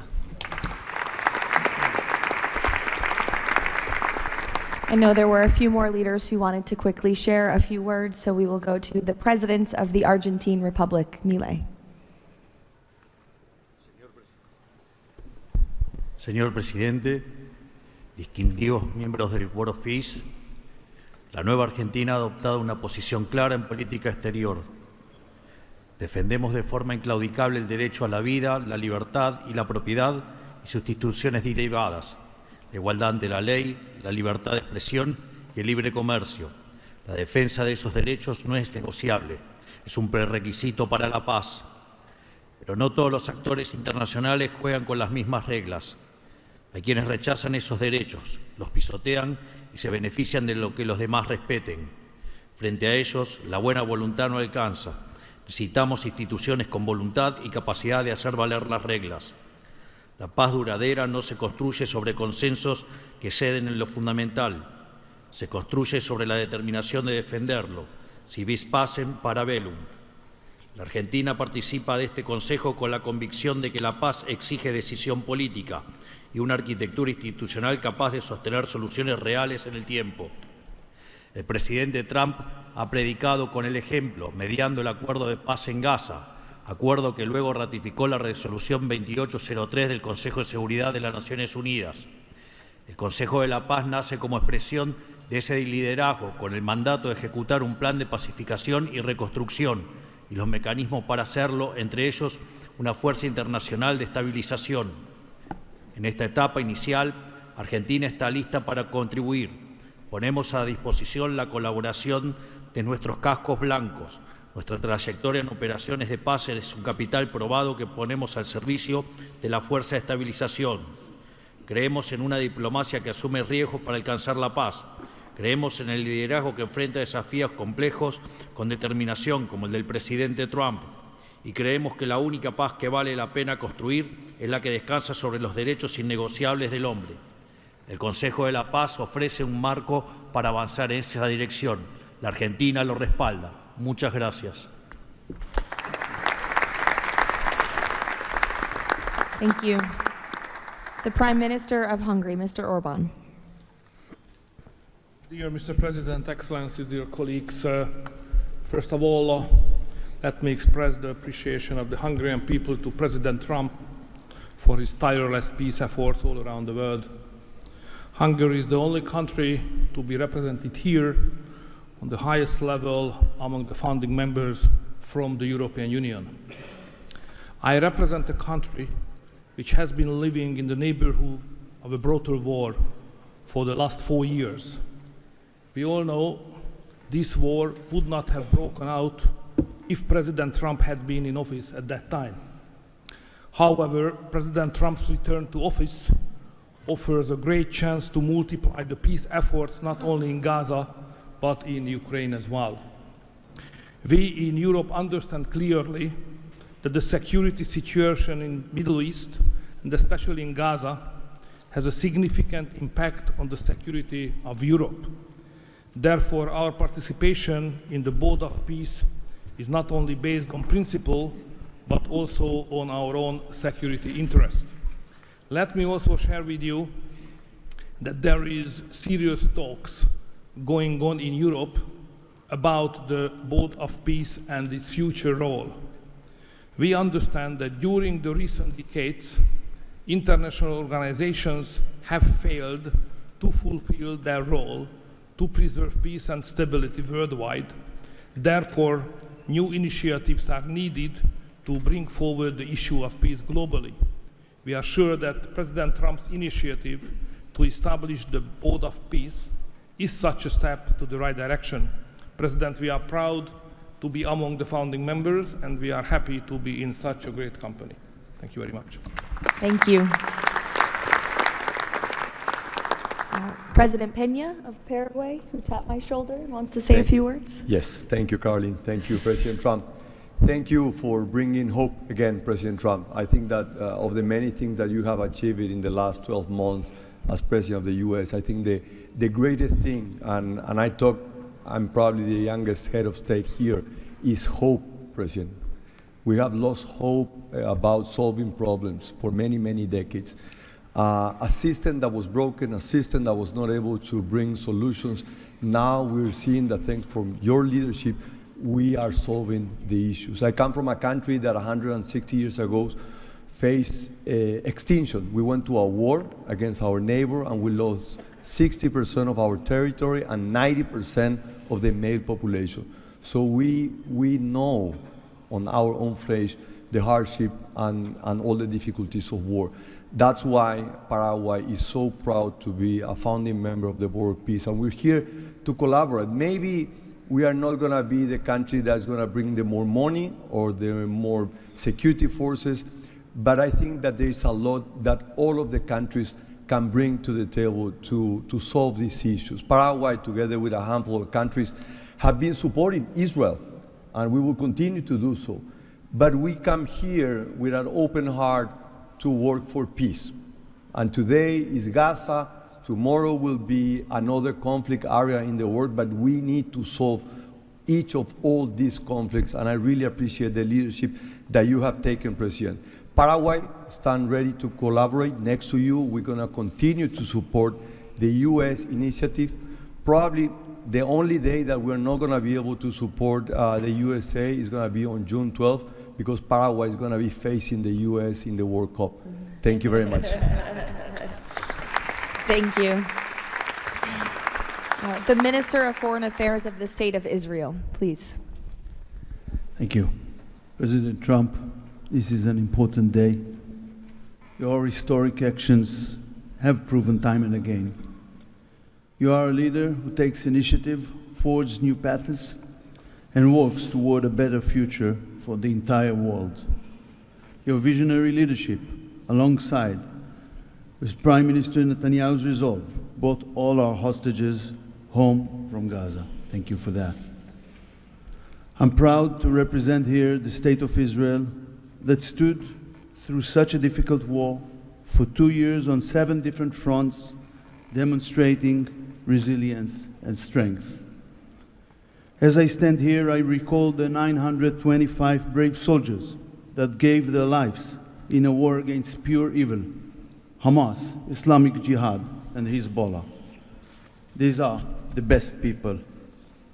To them, we owe our existence and all our achievements. They will not be forgotten. I think of them and their families who paid the heaviest price. Since Hamas violently took over Gaza in 2007, it built the largest terror state in the world with huge terror infrastructure above and below ground. October 7 was the peak of Hamas' ongoing terror campaign through decades. Hamas raped and murdered women, killed children in front of their parents and parents in front of their children, burned whole families alive. That terrible day will not be forgotten, and we must act to ensure it never repeats itself. Distinguished leaders, all previous plans for Gaza failed because they never addressed the core issues: terror, hate, incitement, and indoctrination. At the heart of President Trump's comprehensive plan are the disarmament of Hamas and Islamic Jihad, demilitarization of Gaza Strip, and de-radicalization of Palestinian society there. It's the first plan to address the root of the problem. We support it and are working and will work toward its success. As Mr. Mladenov emphasized, Hamas must be disarmed. That includes all its weapons, its terror infrastructure, underground tunnel network, and weapons production facilities must all be dismantled. As the plan emphasized, there must be a fundamental de-radicalization process. The infrastructure that indoctrinates Palestinian children to hate and kill Jews in educational and religious institutes should no longer exist. All those are important not only for the Israelis. Gazans have lived under a terror regime for decades. The people of Gaza must be liberated from these terrorists. I want to make this opportunity to wish Muslims around the world Ramadan Kareem. Distinguished leaders, President Trump's visionary leadership creates, for the first time, an opportunity for a better future. On behalf of Israel, I say thank you, Mr. Trump. Thank you for your leadership. Thank you. Lastly, the Prime Minister of Pakistan.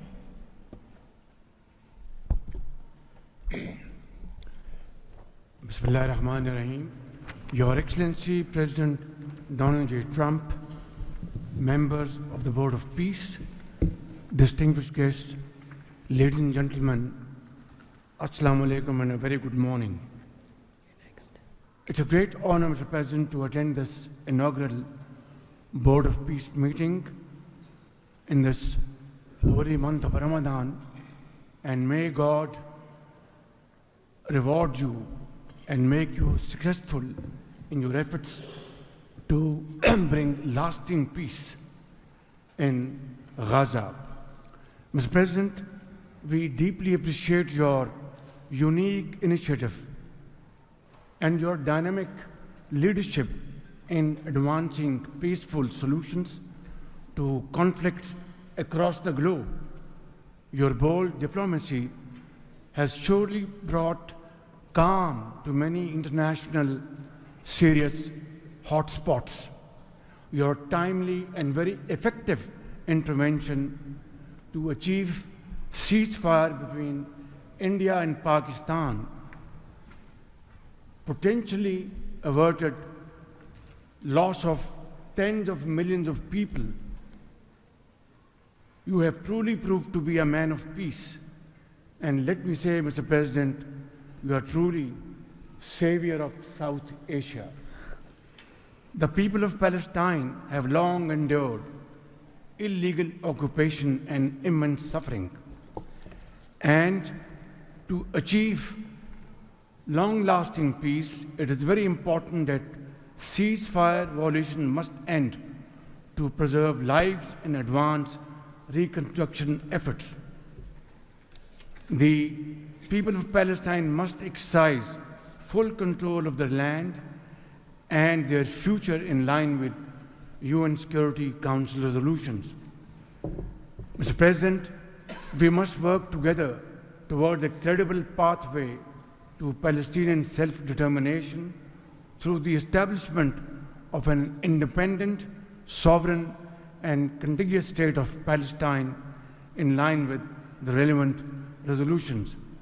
Mr. President, we hope that under your visionary and dynamic leadership, we will ensure a just and lasting resolution to the issue of Palestine. And today is a day which will mark a place in the annals of history that through your efforts, through your untiring support and great efforts,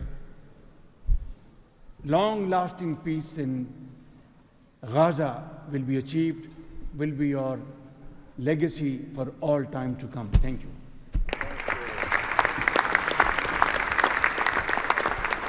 Thank you. We will now hear from the president of FIFA, Giovanni, to share more about FIFA's new partnership with the Board of Peace. Thank you. Thank you, Caroline. Dear President, distinguished leaders, dear friends, I just have 3 quick points I want to mention now. Football, that's the first point, football, or soccer as it is called, here is the world's universal language. It is spoken by 6 billion people, 6 billion fans who have the same feelings. It's about hope, it's about joy, it's about happiness, it's about coming together, and it's about uniting the world. Mr. President, we will unite the world here this summer during the World Cup, but if we truly want to unite the world, we need peace, of course. And this brings me to the second point, because today we announce a true partnership between the Board of Peace and FIFA, and I'm very proud and very happy to announce this. After having heard your presentations in Davos, I was feeling that we need to help, we need to do something. Everyone has to support peace. Everyone in this room, Mr. President, everyone outside of this room who would like to be in this room has to support peace as well. We all have to contribute for this, and that's why FIFA wants to contribute, because we don't have to just rebuild houses or schools or hospital or roads. We also have to rebuild and build people, emotion, hope and trust. And this is what football, my sport, is about. And the third point is that, of course, as you all know, images speak louder and better than words. So we prepared a short video, and you can watch this video. I invite you to look at it carefully. Thank you very much. God bless peace and God bless the Board of Peace. Ramadan Kareem. Thank you.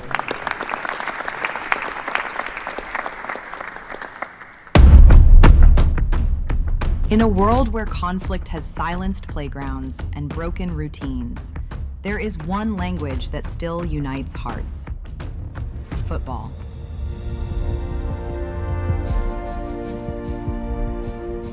A simple ball, a shared field, a reason to believe again.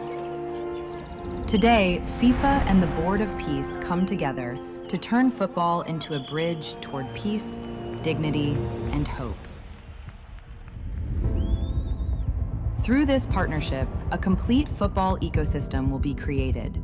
FIFA and the Board of Peace will build football pitches, FIFA arenas, academies, and stadiums. This initiative will support the creation of leagues at youth, amateur, and regional level, strengthening community engagement both on and off the pitch. It will also generate diverse professional opportunities, supporting the development of local talent not only on the field, but across all areas that bring football to life.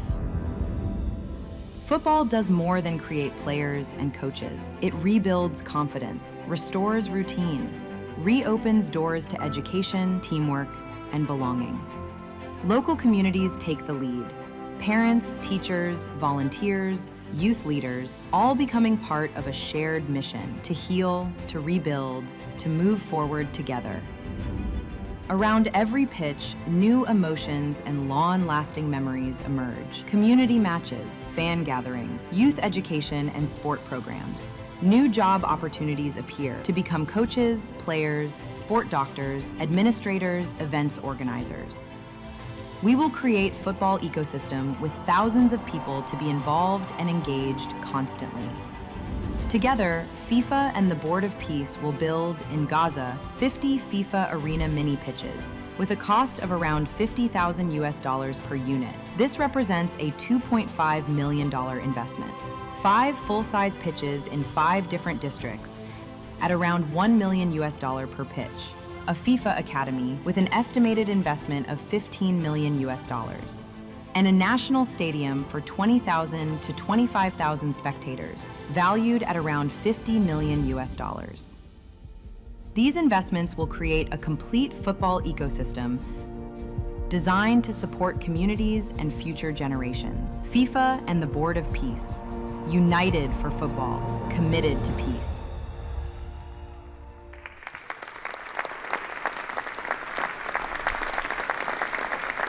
Thank you, Gianni. That's wonderful. In advance of today's meeting, members of the Board of Peace were asked to vote on a resolution establishing the principles of financial integrity and transparency that will guide the board's work, and that resolution has passed unanimously. So now President Trump, as chairman of the board, will sign the resolution in the presence of a quorum of the board.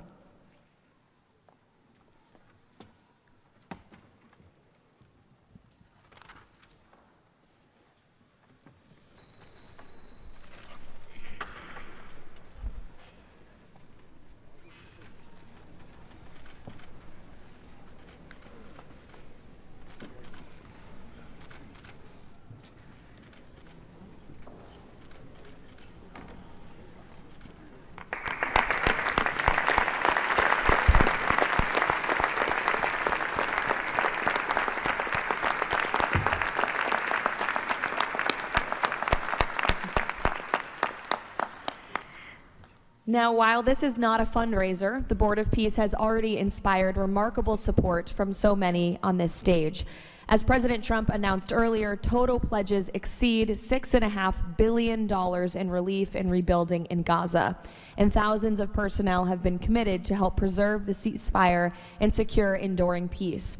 I would like to ask the heads of the following delegations to join President Trump on stage as he signs the fundraising pledges: Albania, Azerbaijan, Bahrain, Egypt, Indonesia, Jordan, Kazakhstan, Kosovo, Kuwait, Morocco, Qatar, Saudi Arabia, the UAE, and Uzbekistan. Please join the President as he signs the fundraising pledges.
Congratulations.